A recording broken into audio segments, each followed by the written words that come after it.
morning. Hi, good afternoon. How's everybody doing?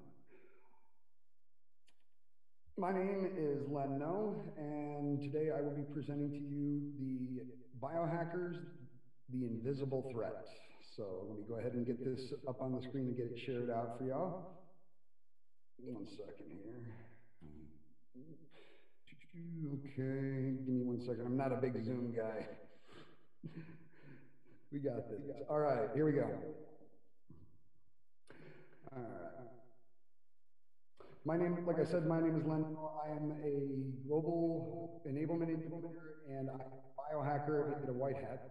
And currently I work for CyberArk Software. Oh, okay.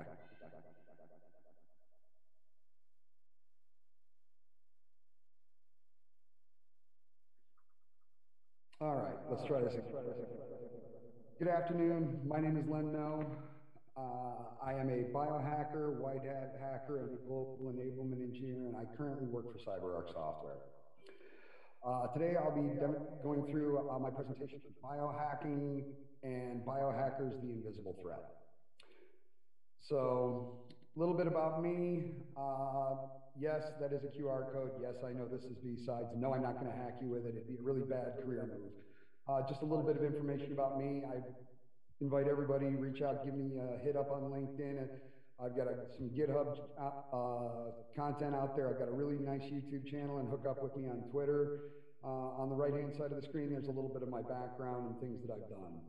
So let's just get right down into it.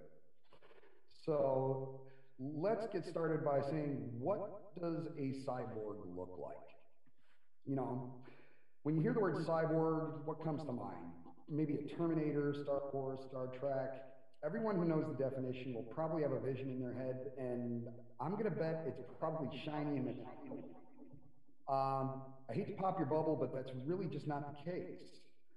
Cyborgs are not only on the movie screens anymore, they walk among us, and you may be friends with one and you just don't even know it. These are my hands. I'm a biohacker in the truest sense of the word. I'm not only an augmented human with microchips in my hand, but I'm also, like I said, a white hat hacker. I am a hacker that has modified my body to take advantage of the technology to turn myself into the attack vector. I'm going to give you a little bit of a roadmap on what I have currently and where I'm going. So as you can see in the x-ray above, this first chip is called a FlexNext. This is a long-range NFC RFID chip. I have a Next, which is the same as the FlexNext, but a little bit of a shorter range. I have a Flex M1 Magic. This allows me to emulate any number of older access cards, from public transit membership tokens to physical access. I have a VivoKey Spark 2. This is a crypto bionic chip that can perform strong cryptographic functions. And since the time of this x-ray, I've actually added a couple of new toys, like this magnet in my finger right here. This one is actually a biosensing magnet that will allow me to actually feel electromagnetic currents. Works really well when doing physical pen tests if you're trying to trace electrical lines for magnetic locks and things. I'm also in the process of working on getting what is called a peg leg, but we'll talk about that a little bit further on in the discussion. So augmented humans are not science fiction. We're here, we're not going anywhere, and as the technology continues to evolve, so are we. I've broken this talk down into three parts: yesterday, today, and tomorrow. I'm not going to spend a lot of time on the history of who we were, just enough to show that the biohacker or transhuman is just the point where science, technology, and humanity meet. The idea behind implanting technology inside the human body has been around since the 1950s. The patent for the first cardiac pacemaker was submitted in 1952 and was the size of a table radio. This was not fully implantable and also required leads to be connected to an external power source. With the advent of the transistor in the mid-1950s, the ability to construct a fully implantable device was achieved in May of 1958, and the first implantable technology was placed inside of a test animal. The first human to receive an electronic device implanted in the body was in Buffalo, New York in 1960. And the tech up to this point was pretty static and didn't allow for much in the way of conditional executions, modifications from the original programming. 1964 gave host to the first implantable technology that can take data from the body itself. Throughout the 70s and 80s, there were advancements, but nothing that would set the world on its feet. 1990 is when things really started to pick up for the implant community. From the creation of smart prosthetics and devices all the way through to today, where the discussions around artificial intelligence are pretty commonplace. For biohackers, our history was forged by the medical profession to address deficiencies in the human body from a reactive perspective. By that, I mean the issues were already there. Additionally, there were no options for an individual to enhance themselves through technology. So that brings up the question of, who are we today? People like myself are referred to by many names: biohackers, grinders, transhumans. Regardless of what names you want to put on us, we all share the concept of moving beyond the human form we were born into. The term transhuman was first coined by Julian Huxley in 1957. The movement he created was fueled by the multitudes of people looking to extend the capabilities of the human body itself. So, where do you find implantable technology? Same place we find anything else: the internet. Now, I want to say here, I do not work for Dangerous Things. I do not get a kickback from them. These are just the guys that I use, and the only reason I'm even including this information is because I get asked all the time after these talks, where can I find more information about this stuff?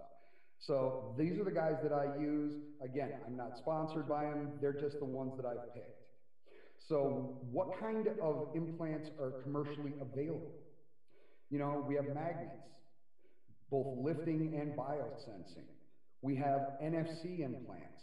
We have RFID implants. We have combination NFC and RID implants. And we even have LEDs. For those of you who, you know, when you want to go out to the club at night and you want to have your hands blinking, we got you covered for that too. You know, I'm not going to go into the procedure that shows how we install these, but let's just say there are needles at a minimum or scalpels involved, and there's a lot of blood. If you'd like to know more about that, reach out to me afterwards if you've got questions, but I don't want to gross anybody out on a nice Saturday morning or afternoon, depending on where we are. So, moving onward, what were these particular devices originally expected to be used for? You know, we have the ability to start our keys, automotive and keyless entries. Maybe you've got fobs for your office, for your home, membership tokens. How about contactless payments? I mean, you guys over there in the UK, you know, there's a new implant that was recently released that's only available over there in your markets, not even available to me here in the States yet. It's called the Walletmore. And this is a chip that you can actually tie your debit card to and make payments the same way you would through NFC contact payments via Apple Pay or Android Pay. So this is all stuff that's actually coming at us right here, right now. Unfortunately, not all of us are friendly. You know, as security professionals, we need to start looking beyond what we're comfortable with, beyond the normal attacks that we've heard about for years. The attacks in the end game may not have changed, but the delivery methods have come right off the movie screens and into our companies, infrastructures, and data centers. Security admins know that the normal attack vectors such as USB drives, phishing, CVEs, the list goes on and on. But how do you address the fact that any one of your employees could potentially have a full Linux system to RFID or NFC chips beneath their skin? What if someone implanted a HID or proximity access chip? There would be no evidence or indications of compromise of any type to the naked eye for someone being in a restricted location. Chip implants utilize the same technologies that enterprises are using: RFID door badges, NFC for IoT, MyFair, and HID proximity cards. These are just a few of the examples that are out there, and all of them are currently available. So let's talk a little bit about the outer fringe. With the number of regulations and audits that companies are required to do for compliance, how would you know if someone has bypassed your security policy and brought a rogue asset into your environment? Simple answer is you wouldn't. This is a peg leg. This is a single board computer modified to a minimalist form factor with a wireless charging receiver and then encased in biopolymer and implanted in the body. This is on the outer edge of extreme, even for most biohackers. This is not a simple process, and making sure that the SBC is completely sealed has caused a number of individuals that have attempted this implant to require emergency removal surgery. But this still doesn't stop many more, including myself, from trying to get one of these things implanted. These devices have Wi-Fi as well as Bluetooth capabilities and can be accessed over SSH from a mobile device. This would allow a bad actor to have access to binaries or even something as widely known as responder. They can be made into rogue access points as well as command and control servers. The possibilities for concealed Linux systems are only limited by one's imagination. Originally intended to act as a logless file transfer drop, the PegLeg was originally designed to leverage the PirateBox software. However, as with anything in the technology space, people took that simple idea and have branched out to more creative or devious areas based on your perspective. Full Linux distributions have been implanted. These devices are headless but have Wi-Fi access points configured to allow access to the implanted device. Once connected, the attacker has access to a terminal for interactive processes, or can be set to perform non-interactive scans and sweeps for low-energy Bluetooth. It can be utilized for an attack like Blueborn or working in conjunction with a USB share application like Virtual Here. An attacker could execute mousejacking attacks and inject automated payloads with tools like Jacket, all while standing and having a casual conversation right next to you standing at your desk. So let's move into the actual attack vectors that we came here to see today. The first one we're going to talk about is the issue of physical access. Any company will have restricted locations on-prem, whether that be in executive offices, to supply rooms, to server rooms. The need to keep access restricted in some locations is just part of doing normal daily business. I'd be willing to bet that there are a large number of people in attendance that have an ID badge on them. Or, even if you're virtually, everybody's seen those badges. There are additionally, I would bet, a large number of people that feel that that type of badge or badge reader system is an acceptable risk from an audit perspective, and as such, should appease your C-level executives to the fact that your physical access is secured.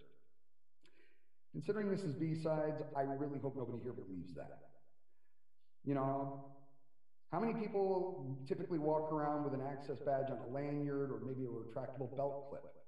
How many of us are spatially aware to the point where if we were talking to someone, I don't know, like me, would you notice if I palmed a little tool like a Proxmark Chameleon Mini? Would you notice if I was able to get it close enough to your badge to where I could actually access it while we were talking? I know. I hear this every time I've given this talk. There's no way that someone would be able to do that to me. I hope you're right, but I've got countless case studies and I've done it numerous times to know the fact that it does work and it can work. The idea of cloning access badges has been around. This isn't new technology. This has been commercially available for over a decade. The difference of what makes this attack vector different is the fact that there's no key indicators of compromise once breached. Unlike the old days where an attacker would need to have a copy of the cloned key or a battery pack for a Proxmark to replay the scraped data, now the attacker can write this information to a subdermal implant and then proceed with no way for a security professional to know how or what method they took to be able to access these types of locations. So now that we've gone over the definition, let's go ahead and get into our first attack demonstration. This attack I called Handshake. This requires just a little bit of social engineering and a Proxmark. So, let's go ahead and let me show you what this looks like in real life. So we're going to start off here, and this is my phone. So as we can see, I've got the Proxmark Chameleon application, and here's my ID badge. And yes, that's my actual ID badge. I know, I'm the only guy whose picture looks like he's clip art. But we go ahead and we scan that badge. Once we get the information in, we can go ahead and we can take a look through it. And we can dump the scan down. Now we can take a look at all the different sectors. We're going to rename this to Lens Badge. And before you guys decide that you want, since this is B-sides and you're going to try and use that, it's a dead card, but I give you credit for trying. So now, let's go ahead and let's scan the chip in my hand. Again, going back into here, we see I have a new UID. And if I go ahead and we dump this as well, you'll see that the sectors do not match. Now, there are multiple ways to do this. The point behind this methodology was to show that all I really need is that Proxmark Chameleon Mini and my cell phone. That's all I need. And then once I've actually done the dump, I can get rid of the Proxmark for the most part. So now we're going to go ahead and I'm just going to do some quick shucking and jiving. And I'm just trying to get these into a better position where I can use multiple tools on my cell phone. So we're just going to save them up to my Google Drive long enough for me to be able to pull them back down and manipulate them a little bit more. So now we're going to go over into the MyFair Classic tool. And we're going to go ahead and we're going to import. And I'm going to grab those two dumps that I just grabbed, one being my implant, one being my ID.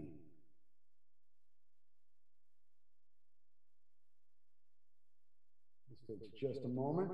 And then we're going to be able to do a diff against them. And we're going to be able to show you how we're going to validate that they're different. Then I'm going to go ahead and I'm going to rewrite the actual ID card back to my chip. And then we're going to rescan it and do another diff, and you'll see that every single thing matches up. So once this happens, there would be no IOCs whatsoever for me to be able to be past some of your physical access restrictions. So dump to be written, lens ID. Now, we can actually go ahead and use the cell phone for this. Just like that. New tag found. So now we're going to go ahead and we're going to write the tag. And it's that simple. Now I have a clone of my badge on my hand. And for the record, yes, I have done this in real life. And yes, it does freak the people in the office out when I show up. So we'll give it just a few seconds more while we finish the process. So now we have lens ID and my implant. Now we're going to go in and we're going to grab a new slot, and we're now going to read my hand. Press the button, data collection.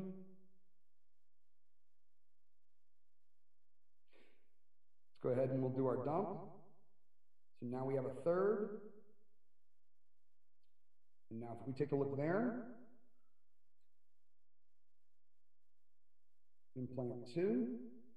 Now when we go ahead and we do our diff, and we compare the two, you'll see that both of them now completely match.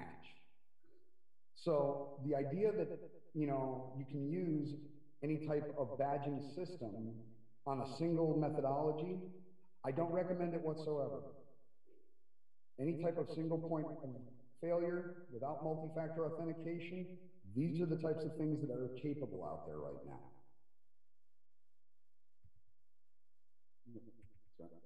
So that was our first attack vector. That was handshake. So now let's talk a little bit about NFC. NFC, or near field communication, is an amazing technology that many of us have in our pockets right now. Every Android device has full access to transmit or receive NFC data. Apple's a bit more complicated to explain functionality based on your iOS version, but the quick and simple answer is there is no native access outside of an application. I don't see it staying this way, so all of you iOS people, just be careful, keep an eye on this. Android people, if you're using NFC, use it sparingly and be aware that it is by default a non-secured protocol. So just like I stated, the standard NFC utilization can be almost anything from beaming a file to a coworker or a friend, or using a key fob or app to transmit a signal to a receiver. Here's where it gets interesting. NFC gets its power from the receiver. There's no internal power required to be able to keep a loaded tag in waiting. The implant that I'm going to be using for this next attack is going to be that large antenna FlexNext NFC chip. I'm going to be showing two different attack vectors around NFC. The first one's going to be leprosy, and then the second one's going to be called flesh hook. So,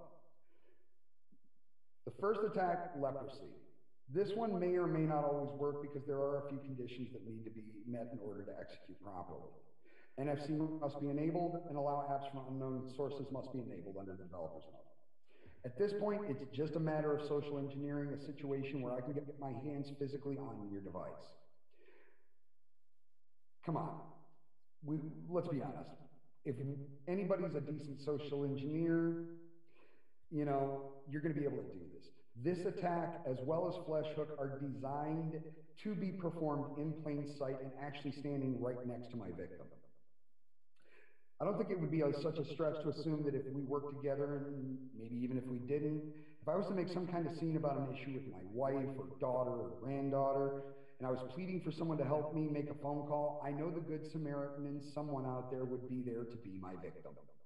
We all have a built-in innate control to try and avoid conflict, as well as not wanting to be viewed by others and our peers as uncaring. As an attacker, I know this, and I will do everything in my power to take advantage of it. Once the phone or tablet is in my hands, the receiver in the device will pick up the tag I have programmed in my hand that is pointing to a web location containing an infected APK that was created with MSF Venom. Anyone not familiar with MFS Venom, go check out Metasploit. It's an amazing tool. So I've gotten the device in my hands.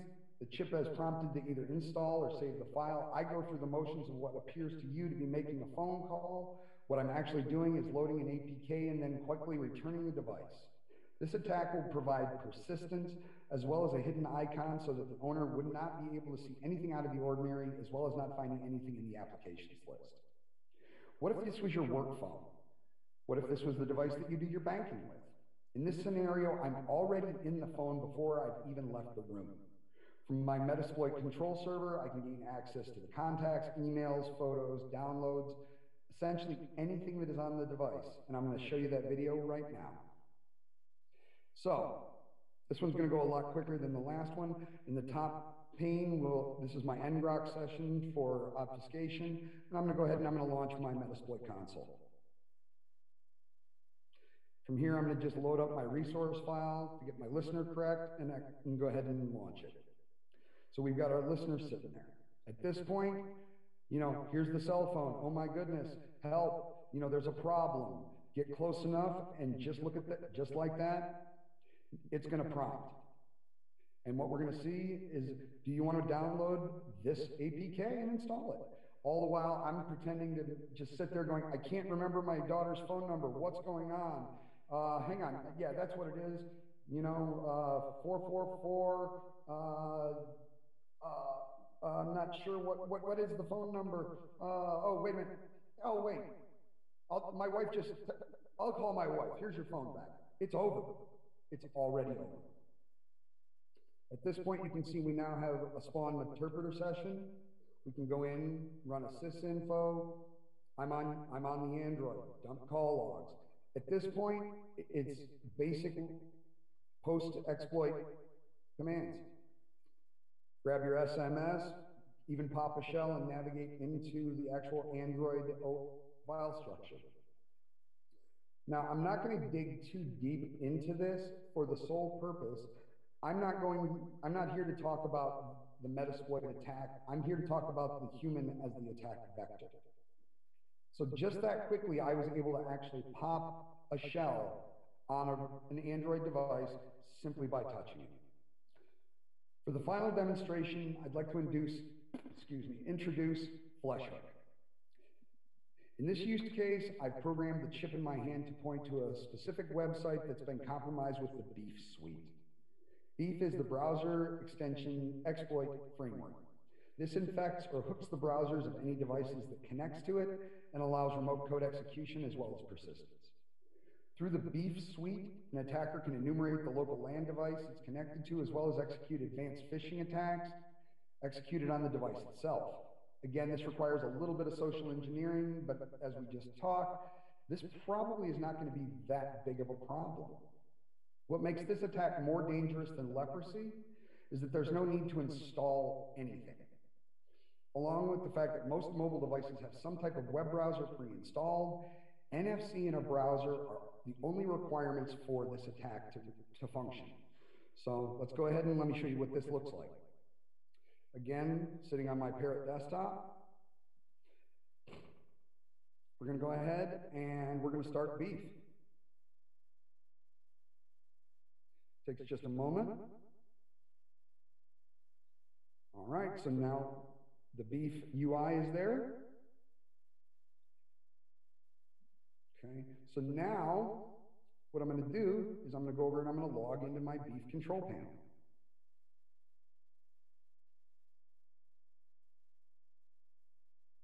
And in preparation for hooking a new browser. So now, once again, got a cell phone. All I need to do is just get close enough to it in order for it to read my hand. And this will read through the palm of my hand. In this case, I've made a copy of the PuTTY website. It is actually a clone. And if we take a look inside the Beef suite, you can see that I've hooked a new Android browser. That fast. You know, I'm going to show a couple of quick examples just to show that I do have an actual live connection, but I'm not going to spend a lot of time digging deeply into the functionality of Beef because that's not the point here. This is just to show that we do have an actual connection. So we're going to get the geolocation of where my device is at this point in time. So if we take a look, it says, oh, look at that, Texas City, Pflugerville. Well, I do live in Texas and Pflugerville is pretty close. So that's pretty scary in and of itself. You know, we also have the ability to detect certain types of connections. Like I said, I'm not going to try and take credit for the Beef suite, just the methodology that I use to be able to connect to the Beef suite. So just putz around in here for just a few minutes just to show that we do have some live data coming in. Just like that. So at this point, who will we become? You know, we see where we are today. Where is this technology going to take us into the future? You know, when we talk about the future of implants, it's almost as if we're trying to write a new science fiction movie. Companies like Tesla are working on technology like the Neuralink, a brain implant that will allow interfacing between the brain directly to a computer system. This sounds like a man-in-the-middle scenario just waiting to happen. Products like the Willet, a Bluetooth receiver that requires no batteries and gets its power from the air. And we all know that Bluetooth is completely secure and not vulnerable, right? Ever heard of Blueborn? Imagine if that attack could jump from person to person. What about implantable Wi-Fi transmitters and receivers? There's a product in development right now called Neurograins. Nobody's ever been able to compromise a Wi-Fi network. Imagine if you could infect a human being with a web-based virus. These are just what we know about. Currently, the biggest restriction to advanced technology implants is still the power source. There's not currently an effective way to provide clean power to any devices on a commercial implant. This is the same issue with the peg leg and the need for the indirect fast charging. It's not always the computer technology that needs to catch up. In this case, the only thing holding back progress is power. Once that's been addressed, the possibility of 24/7 access to an embedded system in the body is not a far stretch. I want to take a moment to talk about the legality, morality, and ethical issues around implanted technologies. From a legal perspective, I'm going to talk about the United States because that's where I live. There are no federal laws regarding microchip implants. At the state level, as you can see from the graphic here, there are multiple states that have adopted different types of legislation. There are essentially two types of laws that have been passed around microchip implants in the United States. One is mainly focuses around employers, and one that is much more general. Number one, there is a ban on employers mandating employee microchipping. There were a couple of states where employers were trying to force microchips as a way to deal with time clock and attendance, and this was shot down quickly. And then there are some states that just have a general ban, excuse me, on individual microchipping, period. So let's talk about the liability from an employer's perspective. If an employee got microchipped, does that in and of itself make that employee a security risk? What if they're just using a chip to access a gym or a garage, or has absolutely nothing to do with the company, but the chip could be used in an offensive manner? Would that be something that a CISO would want to know? We allow employees to bring personal phones to work, excluding restricted areas, but detection of this is very, very obvious. Much of the current legislation stems from a push to replace access badges with implants for physical security. But as this may help from my "I lost my badge" perspective, it does not enhance the security posture for a company. Remember, implant chips at this point are static. They require a reader or power source to be able to function. Now, just like with the handshake attack, bad actors could use the same tools and scrape the target implant's information the same as if it was a physical key.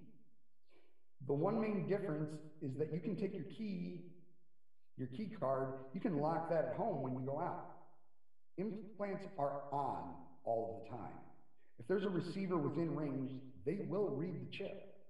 There is currently no off switch, and as such, attackers now have 24/7 access to physical access data because it's with you wherever you go. To that point, you saw my x-rays. I actually had to have special Faraday gloves created just to have the ability to turn my hands off. When the concept of morality and ethics come in, unfortunately, the topic of faith comes into play. I want to take a quick moment to say I am in no way trying to be disrespectful to any religion, faith, or ideology. And I'm just speaking to the questions that I have personally heard. As an international speaker, I've had the discussions with people all over the world about my implants. These discussions typically go in one of two different directions. Most of the time, it starts from either fear of being tracked by the man. I've been asked if it's like the same chip that people put in their dogs or cats. All of these conversations are driven by the fear of the unknown or the different. I've had acquaintances tell me that they're physically afraid of me due to the fact that I have implanted myself. I really don't know what they're afraid of. It's almost as if they think I'm going to turn into a Terminator and go on some kind of a rampage. It's not the case. The truth is that there are more people like me out there than you could actually imagine. The difference is I don't have a problem with people knowing who and what I am. Many others like me keep their implants secret over the concern or the social stigma associated with chipping. The decision to augment ourselves should hold no weight in regards to the issues of faith or morality, provided the decision is still left with the individual and not a mandate from any type of authority. Like I said earlier, not all of us are friendly, but most of us are. So finally, the question is, how far is too far? We briefly touched on Tesla's Neuralink and the PegLink, two very different products with broad sweeping ramifications to the individual, as well as employers and law enforcement. I remember a movie from back in 1995 called Johnny Mnemonic, where the lead actor has a hard drive in his brain and is used as a storage device by a courier for stolen data, or The Matrix, where we learn to learn a new skill, we just load the instruction set and we have all that knowledge within our minds. The genie is out of the bottle and there's no way it's going back in. As technology continues to advance and improve the quality of life, we need to remember that any tool, regardless of what its original intent was, can be misused. As security professionals, we need to be aware of this and adopt our countermeasures to include this new attack vector. The fact that there is nothing unilateral across the board, it will most likely become a corporate decision on how to address chipped employees. Without a better understanding of the technologies being discussed, these choices may be made for the wrong reasons. To say anyone with an implanted technology is an automatic threat would be to say that any car owner could be a vehicular homicide suspect. So, takeaways. This is where we start getting into where do we go next. Within the next week, try to identify if there may be any contactless systems that are deployed within your environments. Within the next 3 months, Start looking around to see it, and you should have a full understanding of the scope of your vulnerabilities, as well as starting to evaluate and define the addition of new security protocols to add a second factor to your contactless configurations. Excuse me. Within the next 6 months, you should be at the implementation stage of the second factor. This will remove an attacker's ability to compromise access with only the tag information. I want to take a moment to talk about some of the mitigation strategies around both RFID and NFC. You know, like I said before, single factor, not a good idea in my opinion, period. But look into switches. Switches require both the RFID tag as well as a code on a keypad, essentially multi-factor for RFID. Lock passwords. A lock password is a 32-bit password which must be transmitted before a tag will transmit its data. Skimmers will be unable to access that data since they can't provide the password. Take a look at, basic access controls. The reader must supply a specific key before the tag will reveal any personal information, blocking potential skimming. This method is pretty commonly applied to protect the sensitive data stored in passports from being read by outsiders. So, same technology. And mutual authentication.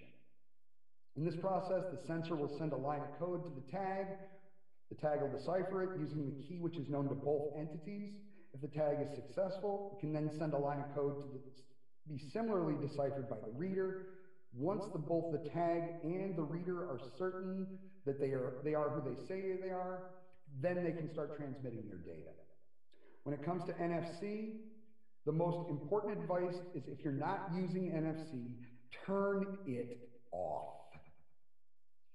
Stay on top of patch management as manufacturers update firmware.